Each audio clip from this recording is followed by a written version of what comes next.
This is a video on how to change your spark plugs for a Yamaha V-Star 650 Custom.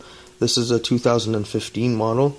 The spark plugs I'm going to be putting in are the NGK DPR 70A-9. These ones came with the bike, so I'm going to always be using them.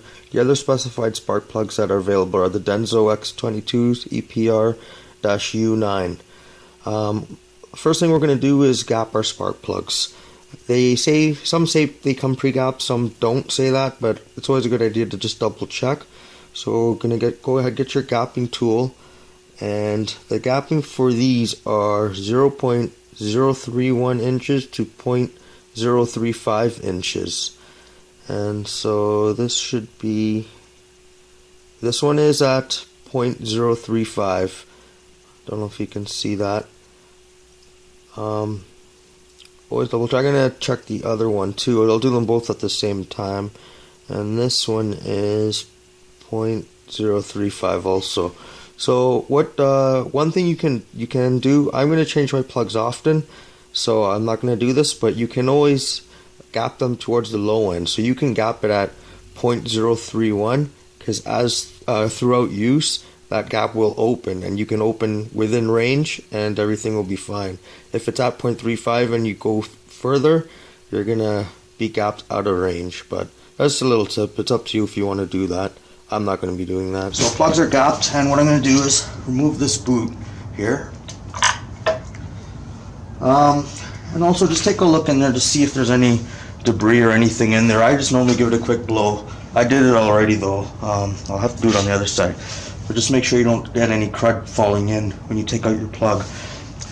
To remove the spark plug, I'm going to use the spark plug wrench that came with my bike toolkit. Unfortunately, all the sockets I have don't fit this, but anyways, this is good enough. It's got the little rubber gasket inside there, which is perfect for protecting the ceramic or porcelain of that plug. So let's put this guy in here, and it'll click in. It'll just fit right on there. Now I'm going to use the number 17 socket to take this out.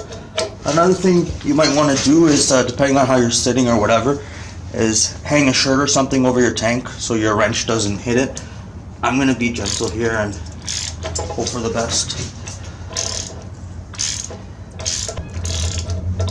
And you might want to straighten your front wheel before you do this, just to give yourself some room. And there we go. So this guy is on here. Yeah, so that's not a bad color right there. It's got a nice little tan coloring on there. It looks okay. And I know I am running a little bit rich, but I'm going to be doing some more modifications onto this bike, so that's okay. Before putting in the spark plug, we're just going to put a bit of dielectric grease on the spark plug boot. We're just going to coat the inside, not push it all the way into the end, and we're going to put a bit on the porcelain of the spark plug. You just want to put a thin layer. You're not going to put anything on top of the spark plug. If you are putting something there, you need an electrical contact grease, not a dielectric grease, which is an insulator. Okay, so let's go ahead and do that. Then to put the grease in the boot, I am just going to use a chopstick. You don't need a lot.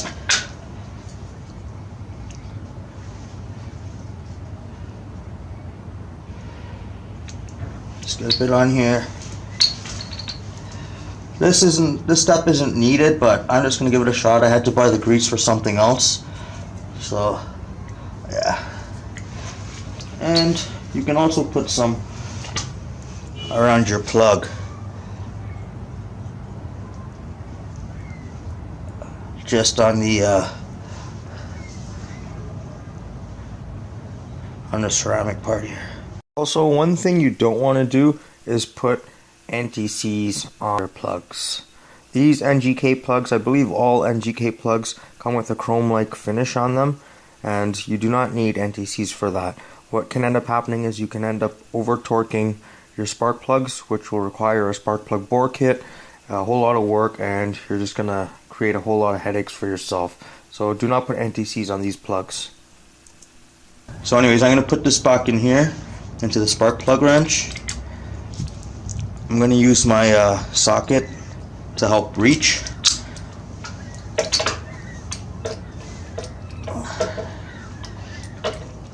And you just want to thread it in easily. Don't go nuts, just make sure it's catching. I think this is okay. Yeah, so that's going in nice and smooth now.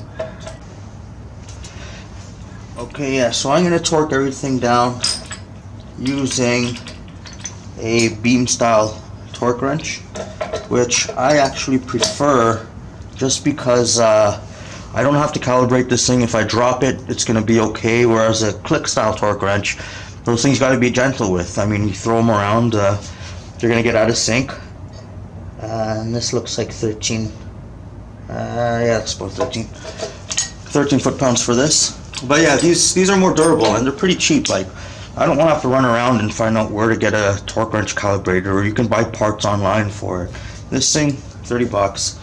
Anyways, that's done. I've got the dielectric grease on both parts. I'm going to push this down until it clicks. Alright, so I'm going to do the same on the other side. And alright, so for the rear cylinder, let's do it again. Remove the boot. Get our spark plug wrench. Get it in there. Get a number 17 socket. Watch your fuel tank. Gently remove.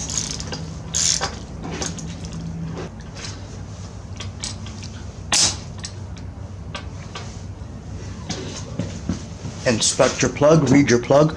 So now it's hard to see with this lighting, but you could go online and take a look. They've got there's a lot of charts available on how to read your plug and what the different, what it means, all these different buildups.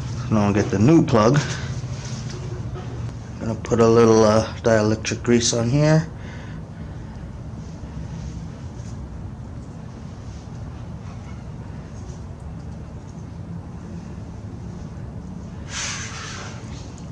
Just a bit. And the boot as well.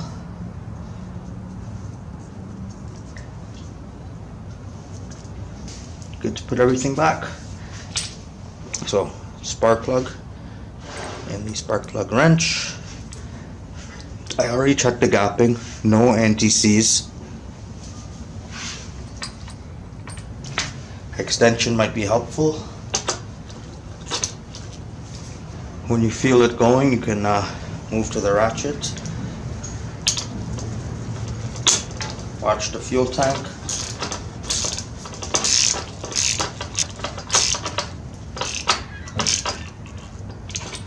Okay, if you don't have a torque wrench also, you can go quarter turn past finger tight.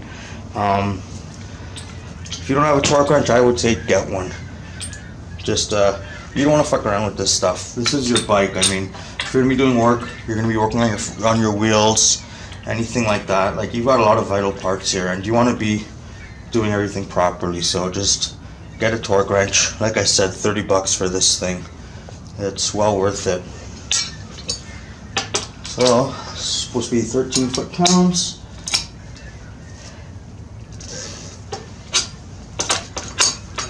See, even there I thought I went quarter turn past finger tight, and I'm nowhere close to the torque spec. But this looks good. Let's double check. Yeah, I'm gonna keep it at that. Okay, so replace the boot. Just visually inspect it.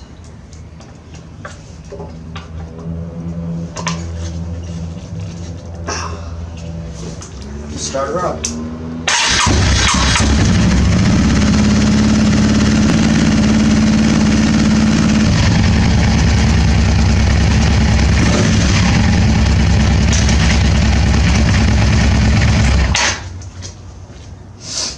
Sounds good. I just want to briefly touch upon gapping spark plugs on the low end again. Earlier I mentioned doing so and how they'll expand over time.